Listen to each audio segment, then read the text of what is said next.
gusto de verles.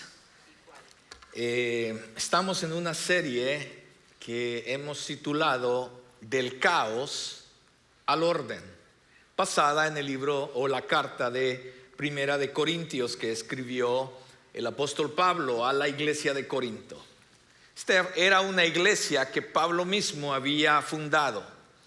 Él predicó el evangelio, discipuló a las personas, levantó líderes, y una vez que la iglesia estuvo establecida, él continuó hacia otro lugar para plantar otra iglesia.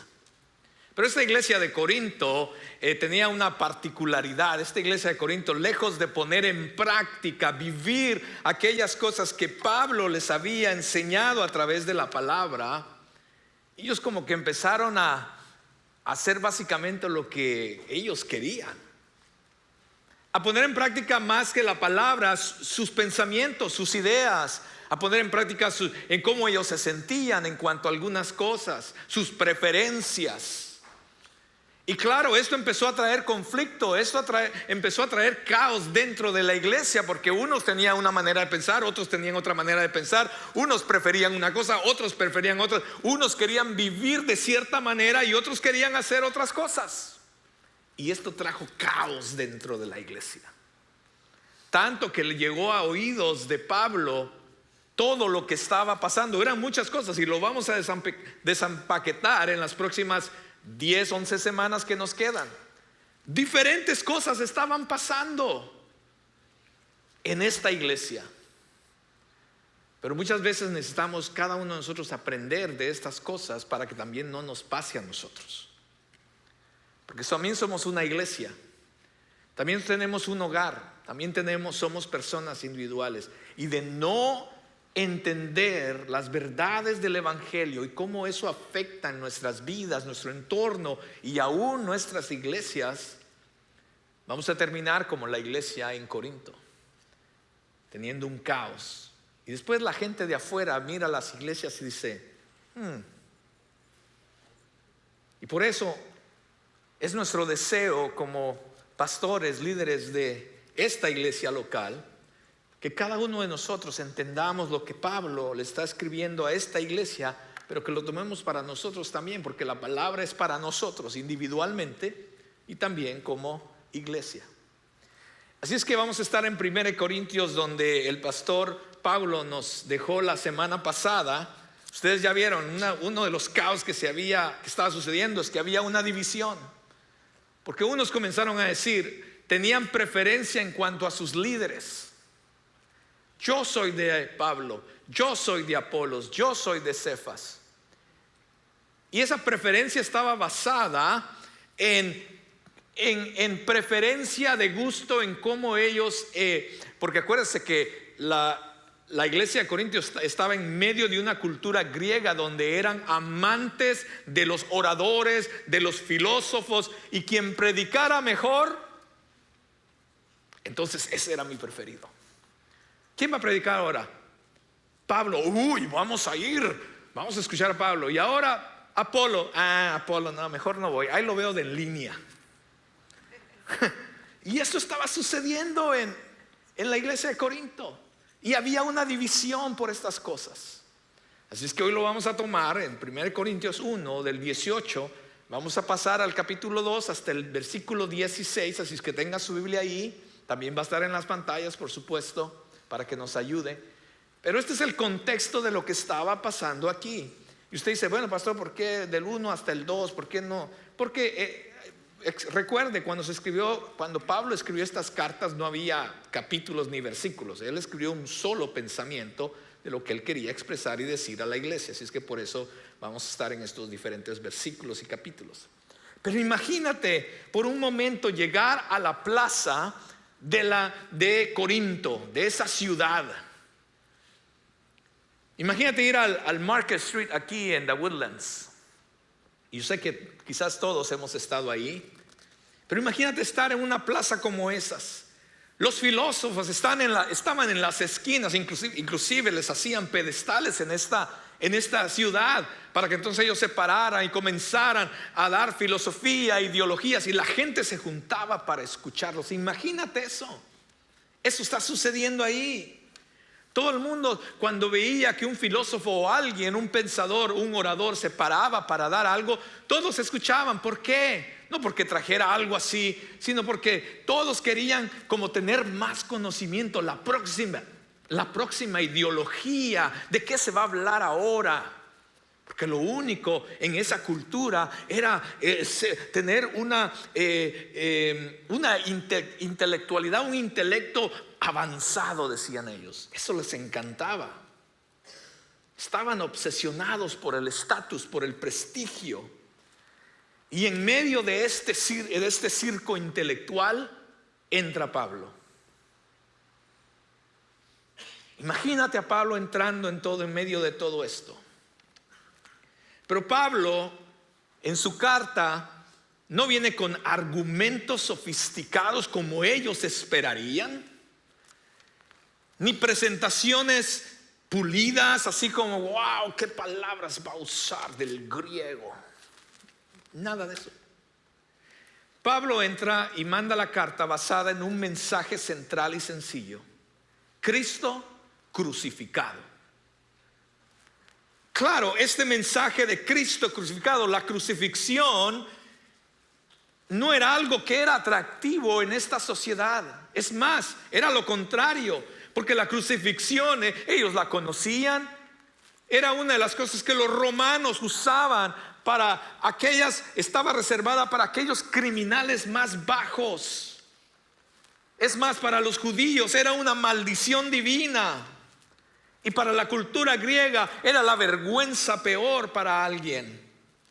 Entonces el mensaje de Pablo realmente socialmente era una bomba atómica en medio de ellos. Era algo que ellos no podían aceptar o creer o aceptar.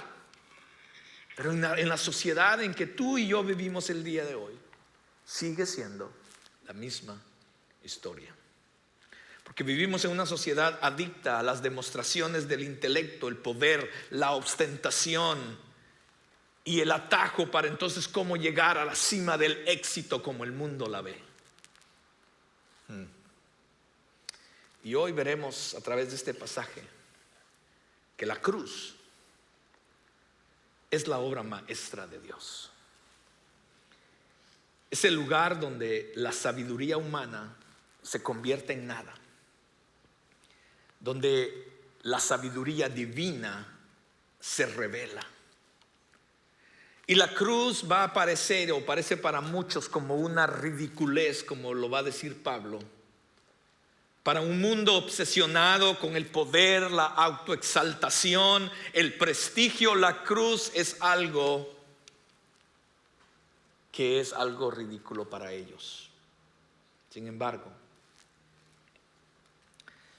es en la cruz donde la sabiduría y la fortaleza de Dios se revelan con mayor plenitud, mis amados hermanos. Y esta sabiduría y este poder es accesible solamente a través del Espíritu Santo. Desmantelando y poniendo y trayendo abajo toda jactancia humana y dejando solamente a Cristo y su cruz en el centro. Mi pregunta para ti es: ¿seguimos intentando nosotros impresionar a Dios con nuestro intelecto, con nuestra religiosidad muchas veces, con nuestro prestigio? ¿O en verdad nos hemos postrado ante la única sabiduría capaz de salvarnos, la sabiduría de la cruz? Oremos. Amado Señor, en esta tarde yo te doy gracias, porque aquello que para muchos no tiene sentido, aquello que para muchos puede ser algo ridículo o una locura, Señor, ha venido el poder de salvación para nosotros. Señor, ha sido lo que ha transformado nuestras vidas y nuestro entorno. Es la manera en que nos has conducido de regreso hacia ti, hacia el Padre, y volver a tener esa comunión que habíamos perdido. Señor, ayúdanos a entender esa verdad el día de hoy. Abre nuestros corazones, nuestro pensamiento, mientras ponemos atención a la palabra que tú vas a decirnos, que no sean mis palabras. Señor, oh Dios, que no sean palabras elocuentes, que sea el mensaje sencillo, oh Dios, a través de tu Espíritu Santo hablando a cada uno de nosotros y nos lleve de regreso al centro de lo que es más importante: Cristo muriendo en la cruz por nosotros. Oh Dios, que jamás se nos olvide esta verdad que cambió nuestra vida y nuestro rumbo. Y te ruego que tú guíes mis palabras, que tú guardes nuestros pensamientos y nuestros corazones, y cuando entendamos a través de tu Espíritu Santo, que lo abracemos, lo pongamos, Señor, en nuestra vida, que sea una verdad en nuestra vida, y que esa verdad pueda ser reflejada en nuestra manera de vivir y nuestra manera de vivir nuestro cristianismo, Dios. En Cristo Jesús yo oro y pongo en tus manos este tiempo. Amén y amén. Primer punto del día de hoy, mis amados: la ridiculez de la cruz. Y vea que la ridiculez creo que la tenemos entre comillas. Es mayor que la sabiduría y poder humano. Ridiculez porque esa era la manera en que la gente lo veía. Y voy a invitarle entonces a que vayamos a 1 Corintios 1, comenzando el 18, y vamos a leer hasta el 25. Y vea lo que dice el pasaje. Creo que voy a necesitar mis lentes. El pasaje dice: el mensaje de la cruz es una ridiculez para los que van rumbo a la destrucción. Pero nosotros que vamos en camino a la salvación sabemos que es el poder mismo de Dios. Como dicen las Escrituras: destruiré la sabiduría de los sabios y desecharé la inteligencia de los inteligentes. Así que, ¿dónde deja eso a los filósofos, a los estudiosos y a los especialistas en debates de este mundo? Dios ha hecho que la sabiduría de este mundo parezca una ridiculez, ya que Dios en su sabiduría se aseguró de que el mundo nunca lo conociera por medio de la sabiduría humana. Usó nuestra predicación ridícula para salvar a los que creen. Es ridícula para los judíos que piden señales del cielo, y es ridícula para los griegos que buscan la sabiduría humana. Entonces, cuando predicamos que Cristo fue crucificado, los judíos se ofenden y los gentiles dicen que son puras tonterías. Sin embargo, para los que Dios llamó a la salvación, tanto judíos como gentiles, Cristo es el poder de Dios y la sabiduría de Dios. Ese plan ridículo de Dios es más sabio que el más sabio de los planes humanos, y la debilidad de Dios es más fuerte que la mayor fuerza humana. Wow, así comienza Pablo. Pablo dice, comienza citando en el pasaje que acabamos de leer, cita Isaías 29, donde dice: destruiré la sabiduría de los sabios y desecharé la inteligencia de los inteligentes. A los corintios, mis amados, les encantaba debatir. Había una gran influencia de la cultura griega. Acumulaban conocimientos con el único fin de parecer sabios. Es más, la palabra filosofía viene precisamente de los griegos. Filo quiere decir amor o amar. Sofía quiere decir sabiduría o conocimiento. Ellos amaban el conocimiento. Ellos estaban, pero así metidos en todo lo que tenía que ver. Ellos querían aprender mucho. Y no hay nada malo con eso, por supuesto. Pero cuando ese se convierte solamente en lo principal, realmente esa no es sabiduría. Sabiduría es conocer la palabra de Dios y ponerla en práctica en nuestras vidas, ¿cierto? Pero a los corintios les encantaba este tipo de cosas. Acumulaban el conocimiento, e incluso creían que la manera de acercarse a los dioses era a través de tener estos conocimientos, este intelecto superior a los demás y mejores, y quien podía tener los mejores argumentos ideológicos y filosóficos.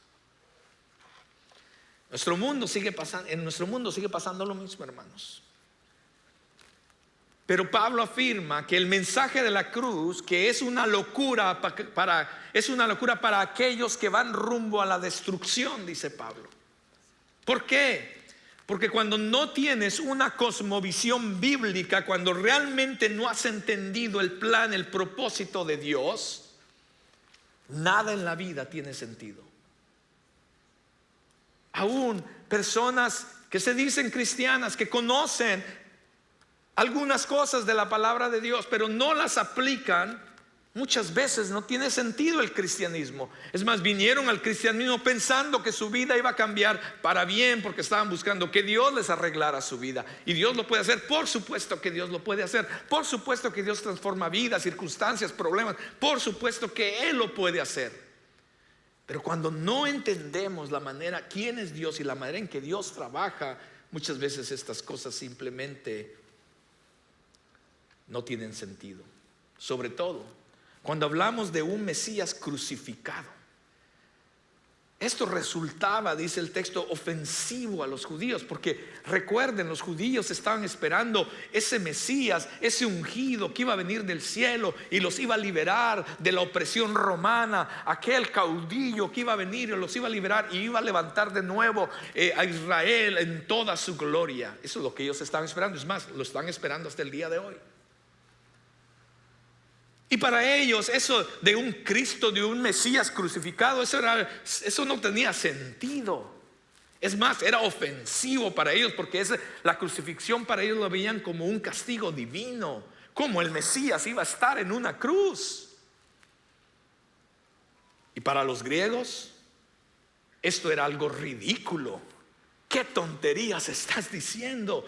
Si entre más conocimientos vas a llegar a ser igual que los dioses del Olimpo. Y los dioses, aquellos que son verdaderamente dioses, no mueren en una cruz. Los dioses grandes, poderosos, siempre van a la guerra, y si mueren, mueren en su gloria y llenos de honor. No mueren en una cruz. Era ridículo, tanto para los judíos como para los judíos. No tenía sentido. Pero es aquí donde el misterio de la cruz interrumpe nuestra vida, mis amados. Tanto los gobernantes de este mundo como los principados espirituales no tenían idea, nunca lo entendieron, dice el texto. Porque si lo hubieran entendido, jamás habrían crucificado, dice Pablo, a nuestro Salvador glorioso. Piensa en ello. La cruz no fue un plan B tras el fracaso del ser humano en Génesis 3, mis amados. Génesis 3 no pasó y Dios dijo: no puede ser, ¿y ahora qué vamos a hacer? Tenemos que tener un plan. No fue así, mis amados. La cruz, el sacrificio de Cristo en la cruz, fue el plan original desde antes de la fundación del mundo. Cuando Dios guardó silencio en el Calvario, mientras que las fuerzas del mal quizás celebraban o pensaban que habían ganado al ver morir a Cristo en la cruz, no sabían que solo se estaba haciendo precisamente aquello que Dios iba a utilizar para anular el acta, dice Pablo, con los cargos que había en contra de ti, en contra de mí, y la eliminó clavándola en la cruz. De esa manera, dice el texto que desarmó a los gobernantes, a los principados, a las autoridades espirituales, los avergonzó públicamente, dice Pablo, triunfando sobre ellos en la cruz del Calvario, y a través de eso abrió el camino de regreso al Padre por medio de Cristo, quien es nuestra esperanza de gloria. La cruz parecía una derrota en ese momento, pero fue la coronación verdaderamente del rey. Aquel letrero que decía: este es el rey de los judíos, pretendía ser una burla. Sin embargo, dentro del misterio de Dios constituyó la proclamación más veraz jamás pronunciada. La cruz resulta ofensiva porque nos dice que no podemos llegar a Dios basándonos en nuestra propia inteligencia, bondad, religiosidad, obras o autosuficiencia. Solo podemos acercarnos a Él a través de la gracia, mediante ese Salvador crucificado.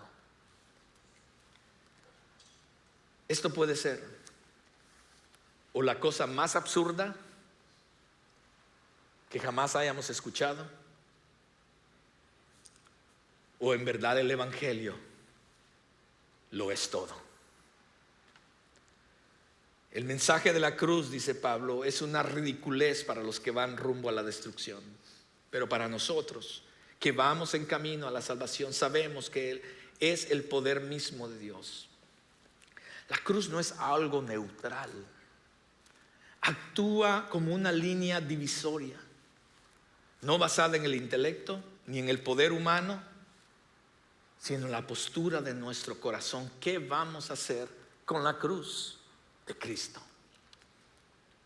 Para las personas que confían en la autosuficiencia, por supuesto, eso va a ser ridículo. Pero para aquellos que reconocemos que estamos en una bancarrota espiritual, que necesitamos de Dios, de su poder para ser cambiados, transformados, mis amados, es el poder de salvación para nosotros. Y Dios redujo a cenizas la sabiduría humana o de este mundo. Pablo dice que Dios ha hecho que la sabiduría de este mundo parezca una ridiculez. Dios no fracasó en impresionar, o Dios no estaba tratando de impresionar a los romanos o a los griegos o a los líderes de Jerusalén. Dios no fracasó en impresionar a los filósofos de ese tiempo. Simplemente no ese era el camino, no eligió hacer eso. Más bien, Dios destruyó la sabiduría de ellos. La cruz no fue el plan B de Dios, mis amados. Fue la jugada definitiva. Para muchos en Corinto esto significaba el fin quizás de una carrera. Aquellos filósofos que decían, que enseñaban ciertas ideologías o filosofía. Esto parecía, ¿qué está pasando aquí? Si la gente empieza a escuchar y a creer en estas cosas, ese es el fin de nuestra carrera. En una ciudad como Corinto, donde la retórica era conocimiento, poder, prestigio, estatus, posición, seguir a un carpintero crucificado de Nazaret equivalía a un suicidio social. Pablo no solamente estaba predicando una idea impopular, predicaba una idea ridícula para ellos. No les cabía en su mente. Pero la cruz no es solamente un símbolo que tú y yo nos ponemos colgados en el cuello, mis amados. La cruz es el poder de Dios para salvación, que nos lleva a una transformación de nuestra vida, de nuestro ser, de nuestro corazón y después de eso de nuestro entorno. Los judíos querían milagros, dice el texto. Ellos querían un Dios que actuara bajo sus demandas. Ellos esperaban que aquel Mesías trajera fuego del cielo y todas esas cosas, que abriera el mar rojo nuevamente. Y cuando no pasaba eso, entonces no creyeron. Los griegos querían conocimiento intelectual, un Dios que les diera prestigio, que los hiciera más sabios y entonces darles prestigio en frente de los demás. Pero hoy en día eso no ha cambiado, porque la gente de hoy en día quiere un Dios que resuelva sus problemas según las demandas y sus necesidades. El Cristo de la cruz no satisface ninguno de esos deseos. Y entonces se vuelve una ofensa. Pero si nos ofende, revela el tipo de Dios que deseamos adorar. Si la cruz nos molesta porque parece débil y no es lo que nosotros deseamos, si la vida cristiana que deseamos ya teníamos una visión de cómo deseábamos la vida cristiana, y eso no está pasando, y vemos entonces a la cruz como algo débil, esto realmente no está funcionando, entonces revela el tipo de Dios. que deseamos adorar en nuestro corazón. Porque terminamos adorando la autosuficiencia. Al final yo puedo solo. Si tan solo tengo un mejor trabajo. Si cambio quizás de esposa o de esposo. Si nuestros hijos fueran diferentes. Si cambio de trabajo, de carrera. Si pongo un negocio. Y empezamos a pensar en todo este tipo de cosas que no son malas. Déjeme decirle, no estoy diciendo que no vaya y abra un negocio. No cambie de esposa o de esposo. Pero muchas veces nos enfocamos en eso y eso muestra lo que realmente hay en nuestro corazón. Muchas veces para personas dicen que la cruz es muy cerrada y muy excluyente, dicen algunos. Porque en su corazón lo que quieren es adorar la tolerancia y las ideologías humanistas. Mis amados, la cruz saca a la superficie aquello que ocupa el trono de nuestro corazón. Dios vino a cambiar el guión. Y esa no es una mala noticia, es una buena noticia. Pablo dice, ese plan ridículo de Dios es más sabio que el más sabio de los planes humanos. Y la debilidad de Dios no es que Dios sea débil, sino que muchas veces así lo ve el mundo. Y la debilidad o aquello que el mundo cree que es lo débil de Dios es más fuerte que la mayor fuerza humana. A Dios no le faltaban recursos, hermanos, para impresionar a Roma, Atenas o a Jerusalén. Simplemente eligió no utilizarlo, porque la cruz fue la mayor demostración del poder de Dios disfrazado en ridiculez para muchos. Punto número 2, la ridiculez de la cruz. Ridiculez entre comillas. Avergüenza el orgullo humano. Vea el 26 al 31 lo que dice.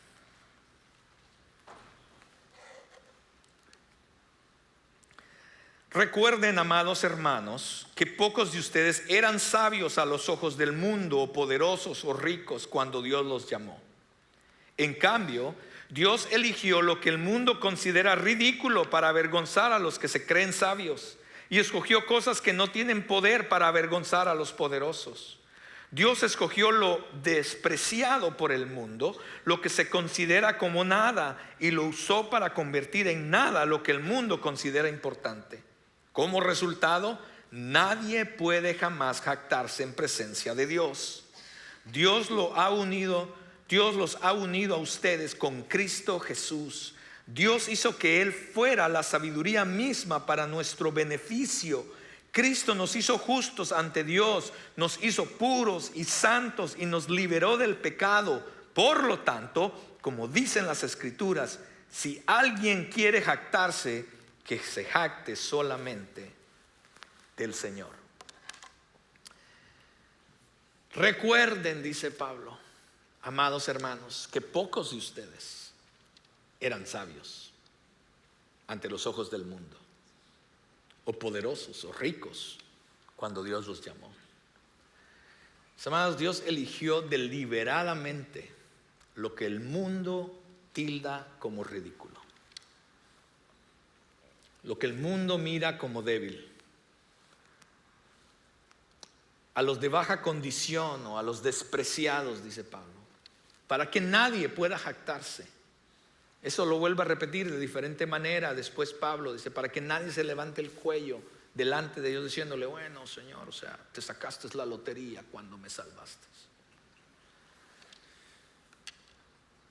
Los fariseos, aquellos líderes religiosos de los judíos, pasaban su vida memorizando las escrituras. Nada malo con eso, ojalá que nosotros pudiéramos hacer eso, nada malo con eso, pero pasaban sus vidas memorizando las escrituras, obteniendo las mejores calificaciones en los exámenes de la palabra, ¿verdad? Del Torah, y tratando de escalar las posiciones en jerarquía religiosa, porque era lo máximo entre los judíos. El llegar a ser el sacerdote o el sumo sacerdote del templo era lo máximo. Por el otro lado, los griegos se la pasaban obteniendo el último conocimiento, la última ideología, Cuando decían allá va a estar claro. ¿Cómo los platos se dicen? ¿Cómo se dice? Platón se dice en español, ¿cierto? Sí, Platón, el filósofo. Va a estar Plato, y allá todos corrían a escucharlo. Va a estar Sócrates, y todos corrían a escuchar a Sócrates, porque querían escuchar y absorber lo que estas personas iban a decir. También tenían una cultura de atletismo, de ahí vienen las olimpiadas de los griegos, para verse fuertes físicamente también. Ve a estos hombres, querían ser inteligentes y querían verse bien. Creo que Anielka quiere un griego que siempre me está poniendo a hacer ejercicio. Pero Pablo le da un giro total a esa lógica, mis amados. Las mentes más agudas, las personas más fuertes en aquellos entonces son los que Dios, dice Pablo, no, esos Dios no los va a escoger. Al contrario, son los que menos va a utilizar Dios. Porque según Pablo en este texto, él va a utilizar lo débil para avergonzar a los fuertes. ¿Por qué? Para que nuestra fe nunca descanse en nosotros mismos. Si hubiera sido la persona más inteligente, la más rica o la más influyente en el momento en que llegaste a Cristo, la tentación hubiera sido que pensaras que tu salvación tenía que ver con tu estatus. Pero cuando Dios salva al don nadie, al marginado, al fracasado, entonces la gloria solamente es para Él. Si alguien quiere jactarse, dice Pablo, que se jacte solamente en el Señor. Y yo les voy a decir, hermano, eso es liberador realmente. Porque nuestro estatus o tu estatus, tus títulos académicos, tu cuenta bancaria, tu influencia, nada de eso te califica para tener una relación con Dios. Ahora déjeme decirle también, nada de eso tampoco te descalifica para tener una relación con Dios. El terreno básicamente está nivelado, mis amados, para todos, al pie de la cruz. Ahí comienza y ahí termina, al pie de la cruz. Seguir a Cristo nos va a costar, porque nos va a costar muchas veces la aprobación del mundo. Cuando sepan tus amigos, tus familias que eres cristiano, o las personas alrededor tuyo, o cuando vean, porque ahora, hoy en día creo que eso ya quizás no tiene ni mucho valor, porque todo el mundo dice que es cristiano. Pero más bien déjeme parafrasearlo. Cuando todos alrededor tuyo comiencen a ver que vives una vida realmente como cristiano, entonces vas a tener problemas. Te costará la aprobación del mundo en que vives. Un mundo que continúa pensando que el evangelio es ridículo.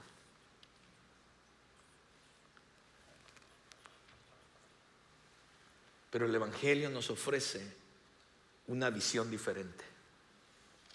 Una visión para guiar correctamente nuestra vida en torno a lo único que perdura para siempre. Dios no eligió o no agarró una lista de élites para escoger a quién iba a salvar, mis amados. El texto literalmente dice que Dios eligió lo que el mundo considera ridículo para avergonzar a los que se creen sabios. Y escogió cosas que no tienen poder para avergonzar a los poderosos. Dios escogió lo despreciado por el mundo, lo que se considera como nada, y lo usó para convertir en nada lo que el mundo considera importante. Yo cuando vi ese texto, yo simplemente le dije, gracias Señor, ese soy yo. Gracias Señor, porque te fijaste en mí, que no era nada y aún no soy nada. Y Dios llamó intencionalmente, dice, a los humildes, a los despreciados, a los don nadie, porque nadie puede jamás jactarse en presencia de Dios. No es un premio de consolación. La salvación, mis amados, el por qué Dios nos escogió a nosotros, se fijó en nosotros, no es un premio de consolación. Es la misma estrategia de Dios. Dios edifica su reino de tal manera que resulta imposible atribuir el mérito a nada ni a nadie que no sea Él. Si somos sinceros en esta congregación, comenzando conmigo, y quizás en muchas otras iglesias también, ante los ojos del mundo no somos los mejores. Quizás nos vean como los débiles. Algunas personas dicen que los cristianos están locos, nos menosprecian. Pero ¿sabes qué? Déjame recordarte algo. Tienes y tenemos a Cristo con nosotros. Pablo dice que Dios nos ha unido con Cristo Jesús. Dios hizo que Él fuera la sabiduría misma, dice el texto, para nuestro beneficio. Cristo nos hizo, no solamente nos salvó, pero nos hizo justos ante Dios. No solamente nos hizo justos ante Dios, sino que también nos hizo puros ante Dios. No solamente nos hizo justos y puros, sino que también dice que somos santos. Y nos liberó del pecado. Alguien, no sé si fue esta semana o la semana pasada, estábamos debatiendo entre si somos santos o no. Posicionalmente, debido a lo que Cristo hizo por nosotros, somos santos. Tú eres un santo. Y yo sé que ahorita las esposas están diciendo: ay, pastor, no lo conoce. O el esposo está diciendo lo mismo.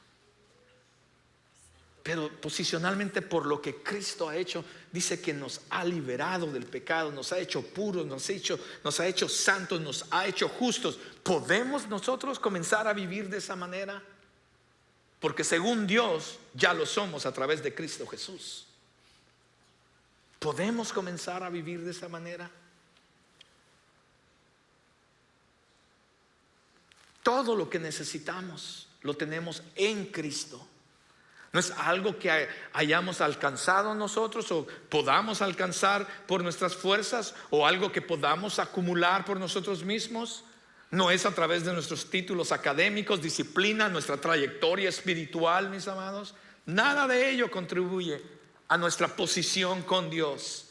Cristo es tu resumen, tu currículum vitae, es Cristo. Cuando Dios nos ve a través de Cristo, y por eso nos llama santos, justos, puros. Eso en nuestra mente a veces no nos cabe. ¿Cómo es posible si yo me conozco a mí mismo? Mi esposa me conoce, mis hijos me conocen. Pero déjame decirte, también Dios te conoce. Dios sabe exactamente quién eres, y sin embargo así te ama y me ama a mí también. Y a través de Cristo Jesús, de esa cruz, te llama puro, santo, justo. Yo no sé para ti, pero eso es alentador para mí. Es lo más liberador que jamás puedas escuchar. Pero tengamos cuidado con el orgullo, porque el orgullo es el enemigo de todo lo que Dios quiere hacer en nosotros y a través de nosotros. Los corintios, mis amados, se dedicaban a clasificar a sus líderes. ¿Se acuerda? La semana pasada el pastor Pablo nos hablaba de que ellos decían: yo soy de Pablo, yo soy. Estaban jugando ese mismo juego que el mundo muchas veces juega, el de estatus, de prestigio dentro de la iglesia. Pero Pablo arrastra todo eso. Todo el pasaje está diseñado para destruir una cosa: la autosuficiencia del ser humano. No puedes atribuirte el mérito de algo que te lo han regalado. No puedes decir: bueno, yo soy santo, yo soy justo, porque yo soy, o yo voy a la iglesia, o yo. No podemos. Fue algo que nos ha sido dado por Dios a través de Cristo Jesús. Déjame decirte algo. Dios, que muchos están pensando, entonces, ¿cómo podemos balancear esto que está diciendo el pastor? Dios no está en contra de la grandeza. Escucha bien, Dios no está en contra de la grandeza. Si Él quiere hacerte grande, Él te va a hacer grande. Si Dios te va a poner en lugares, Dios lo va a hacer. Él no se opone a la grandeza. Lo que Dios se opone es al orgullo. Es muy diferente. Hay una diferencia, pero lamentablemente muchas personas no entienden la diferencia, no la saben manejar entre la grandeza y el orgullo. Pero aquí está la pregunta de los críticos de Pablo, y quizás la misma pregunta que muchas personas se hacen hoy en día. Si este mensaje es ridículo y no tiene sentido, ¿cómo es posible que alguien llegue realmente a recibirlo?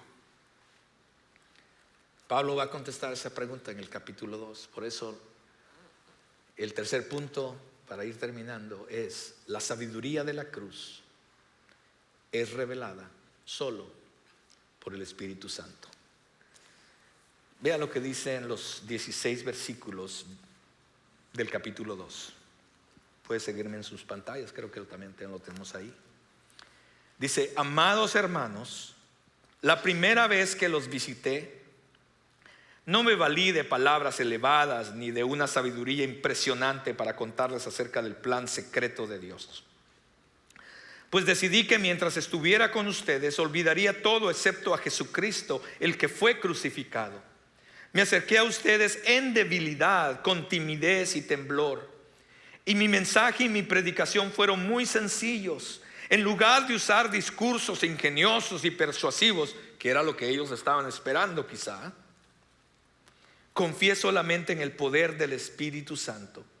Lo hice así para que ustedes no confiaran en la sabiduría humana, sino en el poder de Dios.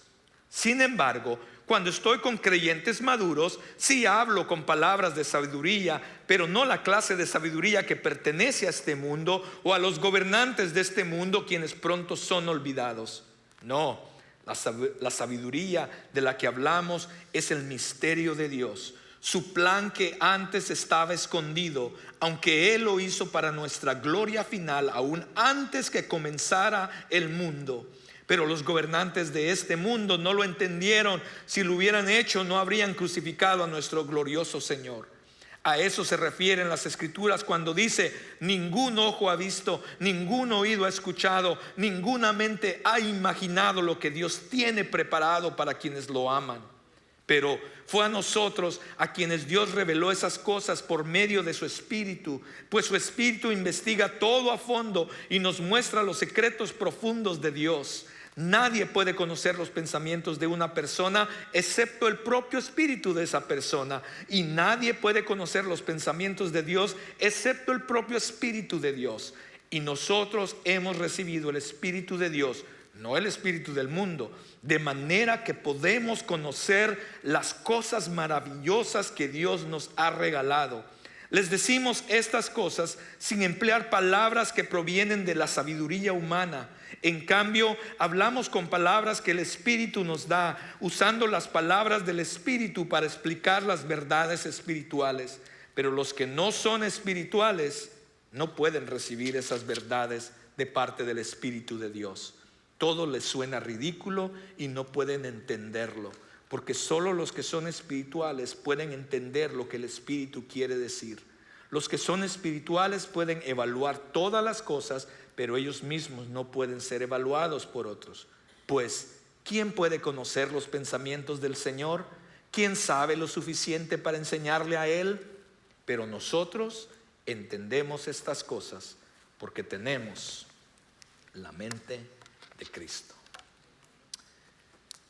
La debilidad de Pablo fue la estrategia, no fue el problema, como quizás algunos de estas personas en Corinto, cuando vieron a Pablo que empezó a hablar cosas sencillas que no tenían sentido, ellos quizás dijeron: ¿qué le pasa a Pablo?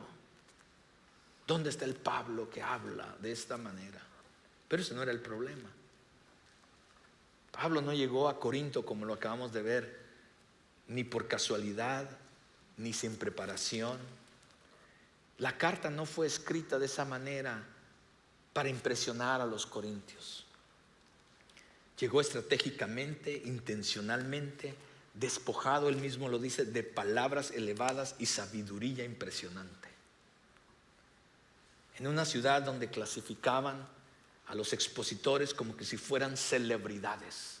Ellos estaban esperando Yo quiero imaginarme cuando dijeron: recibimos una carta de Pablo. Toda la gente, no se pierdan el próximo domingo, vamos a leer la carta de Pablo que nos envió. Yo me imagino ese domingo todo el mundo llegó porque creía que iba a ser la carta. Wow, quizás nos va a hablar de los misterios más grandes de Dios.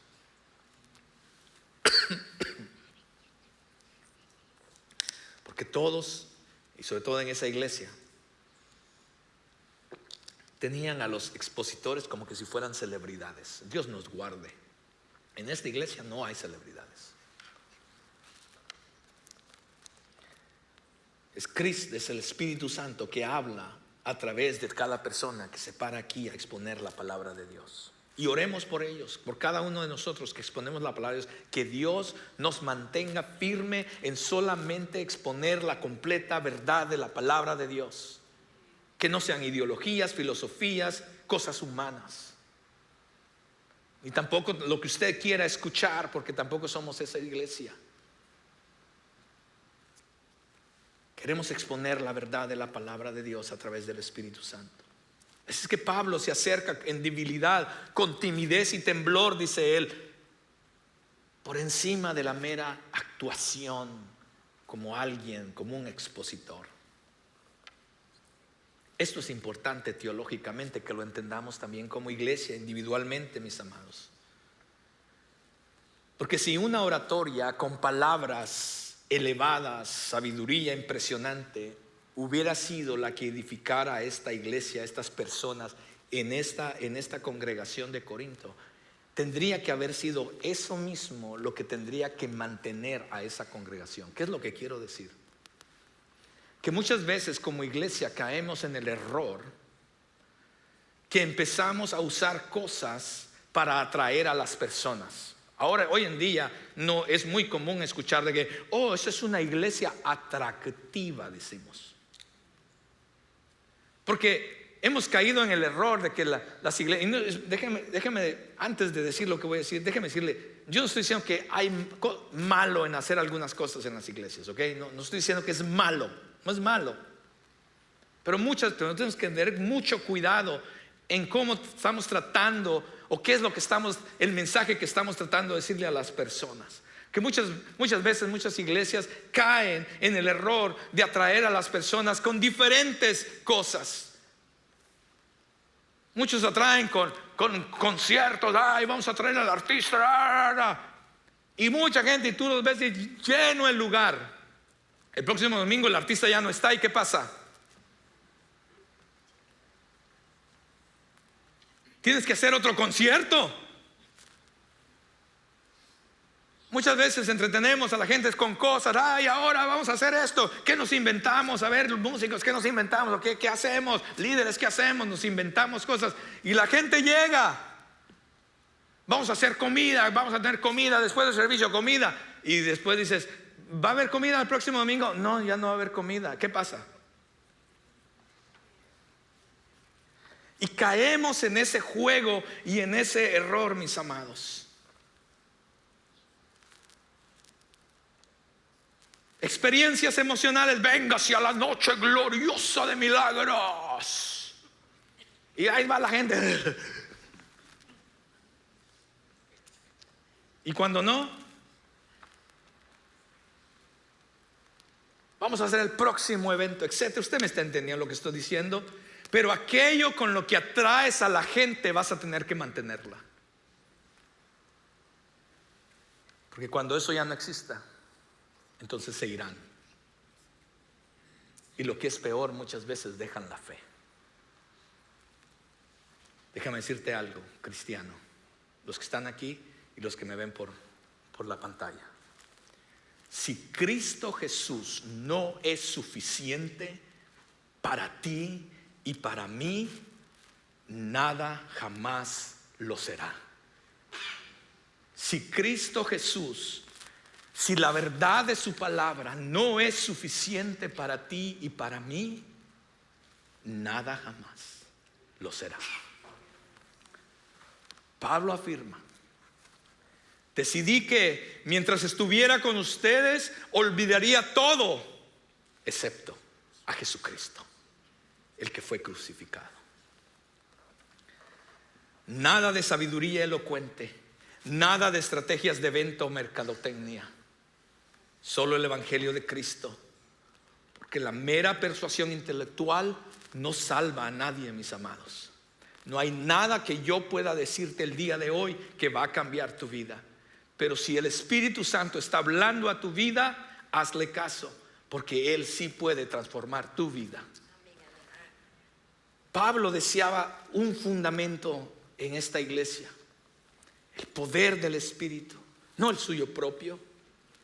La debilidad suya fue el vehículo, pero Cristo crucificado fue el contenido que Él estaba trayendo. La sabiduría de Dios es real, mis amados, pero requiere una mirada, una perspectiva diferente. Pablo no estaba en contra de la sabiduría, ese no era el mensaje. Estaba en contra de la falsificación, de una sabiduría falsa, de una sabiduría de este mundo. Existe una sabiduría profunda, oculta, a la que ni nadie, ni los gobernantes de Roma, de Jerusalén, pudieron acceder. Él mismo lo dice: si lo hubieran entendido, no hubieran crucificado a nuestro Señor glorioso. Esa sabiduría no se adquiere mediante educación. Esa sabiduría no se adquiere mediante el estatus social o el esfuerzo religioso.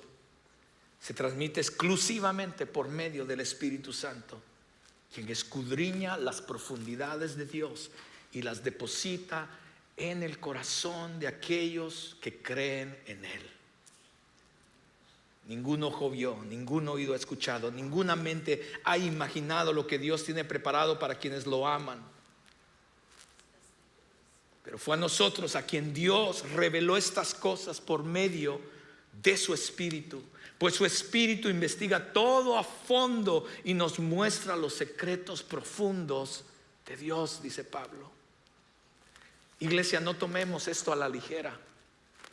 Tenemos a Dios, al Espíritu Santo morando en nosotros, el consejero, el guía, el consolador, el protector, el mismo que estuvo con Jesús, el mismo poder que levantó a Jesús de entre los muertos, ahora vive en nosotros, es con nosotros y es por nosotros. Su Espíritu está con nosotros y ahora podemos discernir las cosas de Dios. Nadie, dice Pablo, puede conocer los pensamientos de una persona más que el Espíritu mismo de la persona. Y nadie puede conocer los pensamientos de Dios excepto el Espíritu de Dios. Y nosotros hemos recibido el Espíritu de Dios, no el espíritu del mundo. De manera que ahora podemos conocer las cosas maravillosas que Dios nos ha regalado. En otras palabras, no tenemos excusa para decir que no conocemos cuál es la voluntad de Dios. Ay, pastor, ore por mí porque no sé cuál es la voluntad de Dios. No tenemos excusa para decir que no sabemos la voluntad de Dios. No tenemos excusa para decir que no sabemos cuál es el propósito de Dios para nosotros. Él nos lo ha revelado a través de su palabra. Él nos lo revela a través del Espíritu que habita en nosotros, mis amados. No tenemos excusa para decir que no podemos luchar contra el pecado, mis amados. Él nos ha dado de su poder. No tenemos excusa para decir no puedo en medio de la situación o en medio del problema o la circunstancia que viene a mi vida. No tenemos excusa de decir que no podemos vivir la vida que Dios nos manda a vivir, porque el Espíritu Santo ahora habita en cada uno de nosotros, mis amados. Si eso es verdad, tú y yo deberíamos de ser diferentes.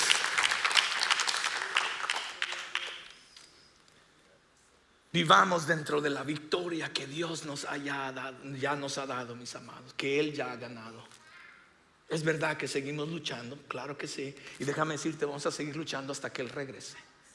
Pero ya tenemos todo lo que tú y yo necesitamos como cristianos para vivir la vida que Él desea para nosotros. Los que no son espirituales no pueden recibir ni pueden entender estas cosas. Dice Pablo, no lo digo yo, o lo dice la palabra del Señor. Todo les suena ridículo y no pueden entenderlo, porque solo los que son espirituales pueden entender lo que el Espíritu quiere decir. Los que son espirituales pueden evaluar todas las cosas, dice la palabra del Señor, pero ellos mismos no pueden ser evaluados por otros. Pues ¿quién puede conocer los pensamientos del Señor? ¿Quién sabe lo suficiente para enseñarle a Él? Pero nosotros entendemos estas cosas porque tenemos la mente de Cristo. Tenemos la mente de Cristo. Que no se te olvide esto. No porque lo hayamos estudiado lo suficiente, no es porque leamos la Biblia mucho, es bueno, por favor léela, sino porque el Espíritu Santo nos ha transformado interiormente para que veamos la realidad de la vida tal como Dios la ve. Y ahora entendemos que la cruz es poder y sabiduría de Dios, porque el Espíritu nos ha abierto los ojos para que así lo entendamos y lo aceptemos en nuestro corazón. ¿Qué significa todo esto el día de hoy para nosotros?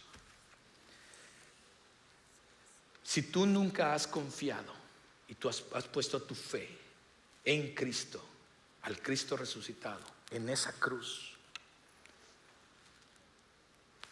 aquella cruz que parecía o parece locura y ridiculez para el mundo, cuando en verdad aquellos que somos salvos entendemos que es el poder de Dios de salvación. El Evangelio se puede deducir en 4 palabras: Jesús en mi lugar. El poder de Dios, mis amados, para salvarnos es simple. Toda religión afirma que tú y yo debemos hacer algo para ganarnos el favor de Dios, para ganarnos la salvación, para ganarnos el cielo. Toda religión enseña de esa manera. La verdad de la palabra de Dios, la verdad de Cristo Jesús es muy diferente a eso.